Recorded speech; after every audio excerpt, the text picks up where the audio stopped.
Hi all, it's Ben. I'm bringing you another movie review. This one is on Mortal Kombat, the 2021 edition, the one that just came out on HBO Max and in theaters. Now, I just want you guys to remember that these are just my opinions, and I'm a weird guy that just picks up a lot of weird nitpicky things, so you might not agree with my review, and that's okay. This is just what I noticed and what I thought about the movie. So before we begin, just remember, spoilers. So the great thing about Mortal Kombat is there's already been a few iterations, and this time they just wiped the slate clean and, retold the story the way they wanted to, which is good because the previous movies were kind of crappy. Now, what did I think about this current movie? The story is kind of weak, but there's just a lot of action, so it's more of a popcorn fight, pow, pow, pow, pow type of movie. So the movie starts off with Scorpion and Sub-Zero fighting back in, ancient Japan around 1600s or something. And it was okay. It's just kind of a fight scene. Just kind of shows the evolution of what was happening and how come there's such animosity between these two.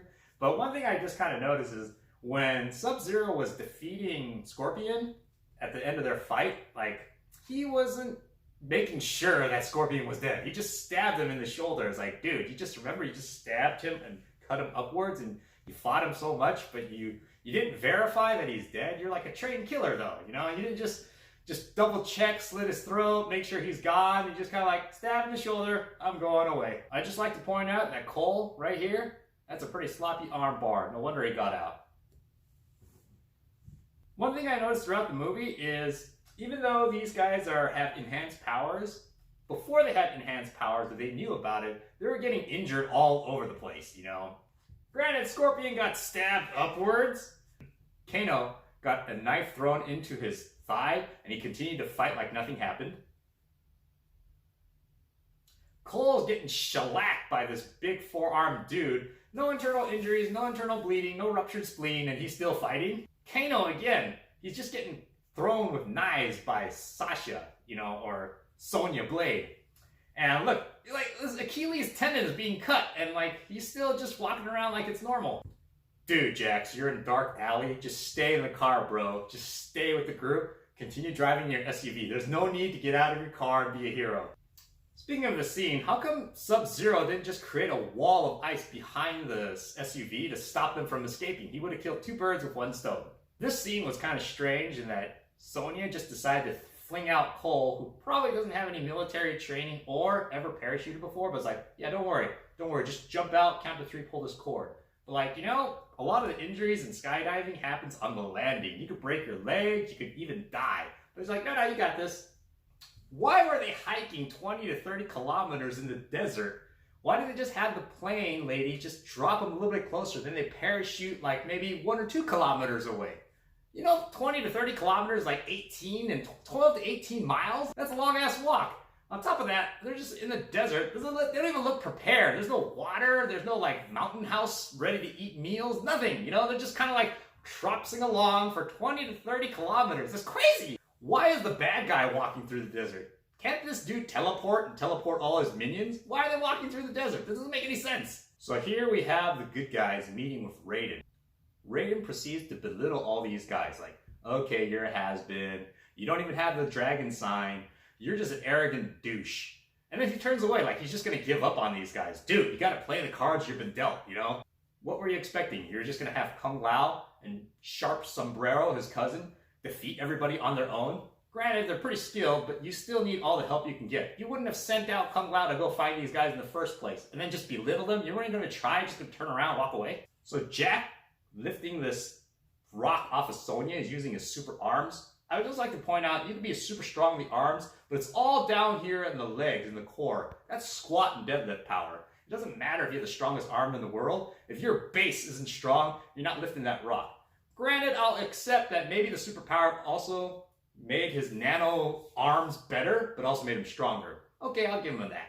Speaking of latent superpowers, if you have the dragon sign, I can understand and accept fantasy powers. Okay, you can blow fire, you have super strength, super speed, something, right? But come on, dude, you're gonna give Kano a laser? Like, now you're just reaching and jumping over into fantasy crazy land. And then you're gonna give Jax, like, nanotechnology, and then Cole this super suit.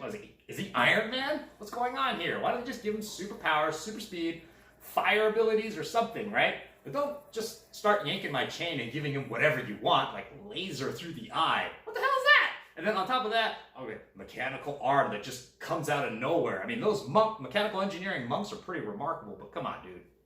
Flaming dragon? Why have you been holding back, dude? Use the flaming dragon more often.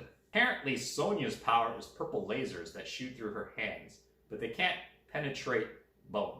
So there's a final fight scene between Sub-Zero, Scorpion, who comes back from hell, and Cole. I'm not going to critique this fight scene too much. It was actually pretty well done and exciting and kind of cool to watch.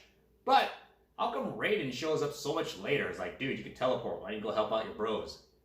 There's another nitpicky thing. Look, they frosted over the whole gym. At least Sub-Zero did. Next scene here, they defrosted the whole gym. Did they call out, like, restoration people to come and take care of this? Because I've dealt with, like, water damage in the house. It is a pain in the butt. It's expensive. You gotta, like, get out these big blowers. But it looks like they just put the gym back in place without any issue.